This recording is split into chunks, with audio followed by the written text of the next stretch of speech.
सरकारच्या विरोधात बोललात तर केस, आंदोलन केलं तर हद्दपार।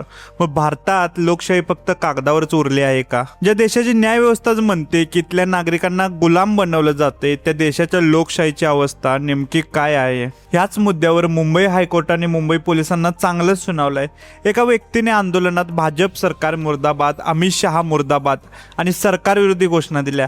त्यानंतर पोलिसांनी त्याच्यावर थेट हद्दपारीची कारवाई केली। पण बॉम्बे हायकोर्टाने असा सवाल केला की सरकारविरोधात घोषणा दिल्या म्हणून एखाद्या नागरिकाला हद्दपार करणार का? न्यायालयाने यावेळी राजकारणातील कथित घोडेबाजार आणि वॉशिंग मशीन सारख्या राजकीय टीकांचाही संदर्भ घेतला।